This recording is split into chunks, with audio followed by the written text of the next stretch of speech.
নমস্কার, রায় বাংলায় আপনাদের স্বাগত। একটা অদ্ভুত সময়ের মধ্যে দিয়ে আমরা যাচ্ছি। মানুষ দ্বিধা বিভক্ত। এটা তো মানতে অস্বীকার করবেন না যে মানুষ বুঝে উঠতে পারছেন না যে আগামী বিধানসভা নির্বাচনে কাকে তারা চুজ করবেন। একটা মানুষ চাইছেন তৃণমূল সরকার থেকে যাক, সে যত দুর্নীতি বা যাই করুক না কেন, কিছু তো ভালো কাজ তারাও করেছে। এই যে বিভিন্ন ভাতা দিয়েছেন, ভাতা থেকে যারা ডাইরেক্ট উপকৃত হয়েছেন তারা চাইছেন তারা থেকে যাক। আর একটা মানুষ চাইছেন যে ভাতা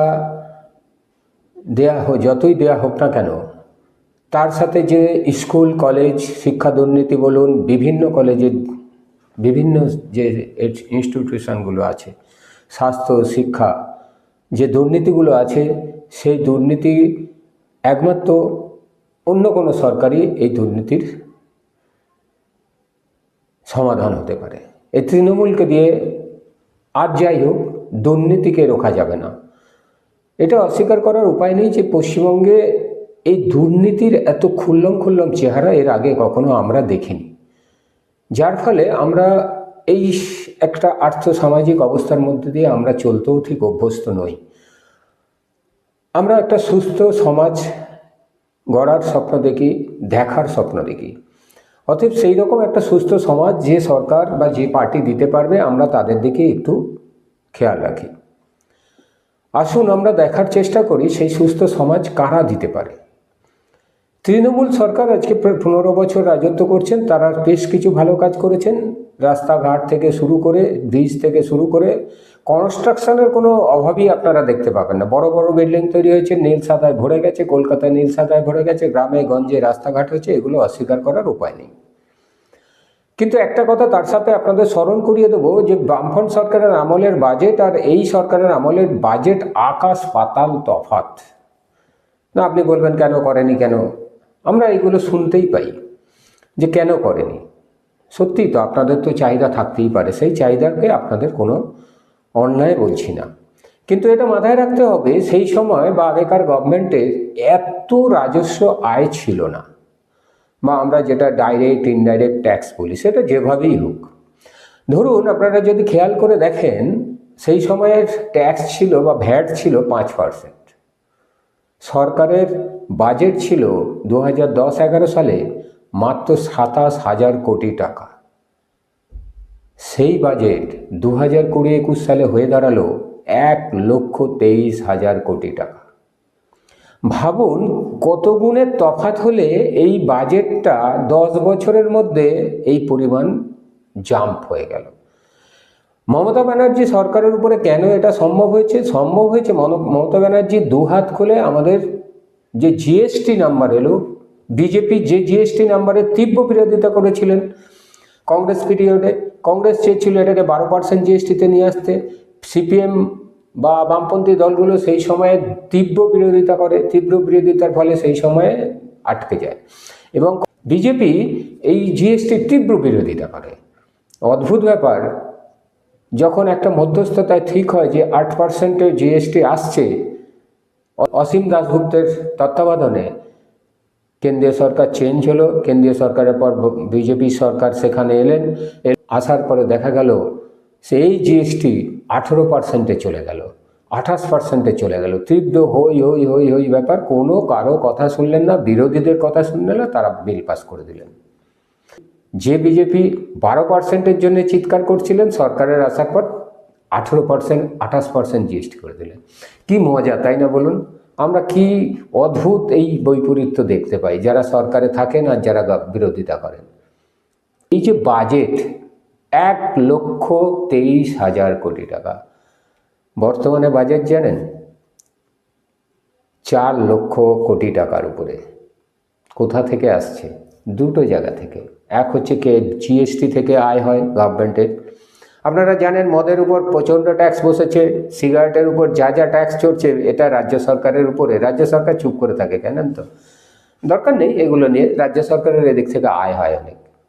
আর একটা, কেন্দ্র সরকার টাকা যেগুলো দেন বা রাজ্য সরকার ঋণ করেন, ঋণের পরিমাণটা জানেন তো?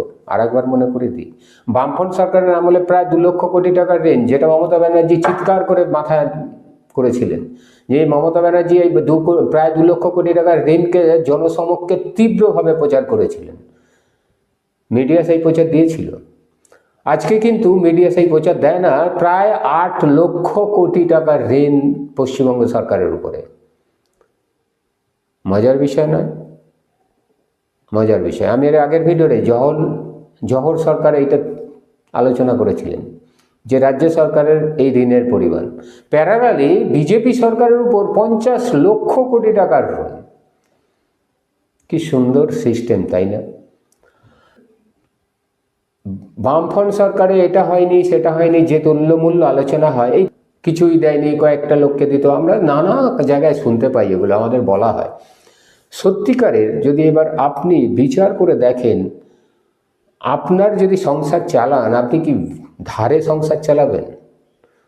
দায় না থাকলে আপনি ধার করতেই পারেন, কারণ রাজ্য সরকারের থেকে আপনি মুখ্যমন্ত্রী হলেন, আপনি বেধড়ক ধার করলেন, ঋণের বোঝা চাপিয়ে দিলেন, দিয়ে আপনি চলে গেলেন, কারণ আপনার কোনো বার্ডেন নেই। এটা যখন চলে যাবেন, অন্য যে সরকারে আসবে তার দায়। কি মজার, তাই না? খুব মজার। 4 লক্ষ কোটি টাকার মতো বাজেট, সে আপনার লক্ষ্মীর ভাণ্ডারই হোক, যুবসাথী হোক, নানা রকম পদ্ধতি। এই মজাগুলো কিন্তু বুঝতে হবে। বাজেট তো খারাপ না, কেন্দ্রীয় সরকারের আপনার পয়সাতেই, ট্যাক্সের টাকায় আপনাদের খরচ হচ্ছে, এটা খুব ভালো কথা। জিএসটি আপনারা বেশি বেশি দেবেন, বেশি বেশি সামাজিক সুবিধা পাবেন, এটা খুবই ভালো কথা। কিন্তু যেটা হচ্ছে না সেটা হচ্ছে শিক্ষা ব্যবস্থাটা ভেঙে পড়েছে। এই পশ্চিমবঙ্গের শিক্ষা ব্যবস্থাটা নিয়ে বলতে গেলে সত্যি একটা এপিসোড করতে হয় ফুল পর্বে। সেটার জন্য চেষ্টা করব। আপনারা জেনেও কেন চোখ বুজে থাকেন আমি জানি না। আমি যে কথাটা আর একবার ফিরে আসি, যে সরকার আমি কাকে বাছব? সত্যিই তো পাবলিকের কাছে এত চিন্তা, তাদের কাছে এত তথ্যও থাকে না, এত চিন্তা করারও সময় থাকে না। তাহলে হবেটা কি? এক শ্রেণী তো ঠিক আছে, তারা ভাতা পাচ্ছেন, তারা ভোট দিচ্ছেন। সত্যিই কি যারা এক শ্রেণী সবাই ভাতা পান তারা ভোট দেওয়ার চেষ্টা করেন নাকি? আমরা দেখেছি না, করেন না। তাহলে আর এক শ্রেণী আছেন যারা ধর্মের রাজনীতি খেলেন, তাদেরও একটা সংখ্যা আছে, ধর্মের রাজনীতি খেলতে তারা ভালোবাসেন। যেমন আপনারা খেয়াল করে দেখবেন, আমাদের গ্রামেগঞ্জে হিন্দু মুসলিমের ধর্মটা ঠিক এত উগ্র কোনোদিনই ছিল না। যারা গ্রামেগঞ্জে বাস করেন তারা খুব হিন্দু মুসলমান মিলেজুলে একটা সম্প্রীতির বার্তা নিয়ে আসেন। আমি খারাপ ভালো বলতে চাইছি না, আমি একটা ফ্যাক্ট বোঝাতে চাইছি। তীব্র, আমি সত্যিকারে আমি গ্রামের ছেলে, কিন্তু সেখানে আমরা হিন্দু মুসলমান একসাথে খেলে বড় হয়েছিলাম। কিন্তু অদ্ভুত ব্যাপার, শহরে এসে যখন ঢুকলাম, আমি এই জাতি দাঙ্গা এবং হিন্দু মুসলিম, আমাকে প্রতিনিয়ত রাস্তাঘাটে তর্ক চালাতে হয়। আমি ভদ্রলোকেদের মুখে শুনেছি, যাদের আপনারা ভদ্র শিক্ষিত বলে ভাবেন, তাদের মধ্যে তীব্র বিরূপ আছে। তাদের সেই বাংলাদেশের ঘটে যাওয়া ঘটনা, আপনি বলবেন সেটা কি সত্য নয়? সত্য, কিন্তু কাহিনীগুলো এর পিছনে অদ্ভুত টুইস্ট আছে। মহিলাদের উপর অকথ্য অত্যাচার করা, রেপ করা যেমন শুনতে পাবেন, তার সাথে যেটা সত্যি করে বলেন না, যে সাথে মুসলমানরাও খুন হয়েছে, এর সাথে মুসলমান নারীরাও ধর্ষিত হয়েছে। এটাকে মানতে হবে, এটা বুঝতে হবে, এটা সত্য ঘটনা। সত্যটাকে আপনারা যদি না স্বীকার করেন, সেটা আপনাদের প্রবলেম। রাস্তাঘাটে তর্ক হতে পারে, তর্কটার সাথে কিন্তু তথ্যগুলো অসত্য হয়ে যায় না। আপনি মানতে হবে যে মুসলিম নারী সমাজ, মুসলিম সমাজের বহু নারী ধর্ষিতা হয়েছিলেন। হিন্দুরা যেমন ধর্ষিতা হয়েছেন মুসলিম সমাজে। একটা ঘটনা বলি, আমি যখন এই সাংবাদিকতা করতে করতে আমার ওখানকার সাংবাদিকদের, বাংলাদেশের সাংবাদিকদের সাথে কিছু সম্পর্ক তৈরি হয়েছে বা পরিচয় হয়েছে। আমরা যখন এদেশের দুঃখের ঘটনা বলছি, তারা অবাক হয়ে যাবেন।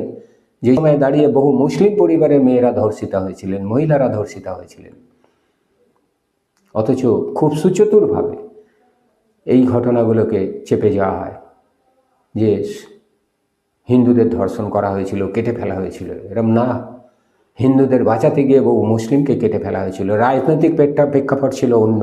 বাংলাদেশের এরম হয়নি যে মুসলিমদের হিন্দুদের কাটার জন্যই তারা তো প্রথম থেকে যুদ্ধ করছিল না, যুদ্ধটা ঘুরিয়ে দেওয়া হয়েছিল, এই দাঙ্গার রাজনীতি ঘুরিয়ে দেওয়া হয়েছিল। আর একটা ঘটনার কথা বলি। কলকাতার নামে একজন ডাক্তার, তার সাথে আমার দীর্ঘদিনের পরিচয়। তিনি একটা বায়োগ্রাফি বের করেছিলেন। তিনি ওই পার থেকে উঠে আসা, বাংলাদেশ থেকে উঠে আসা একজন মানুষ, যার পরিবারের সংখ্যা অনেকেই ছিলেন।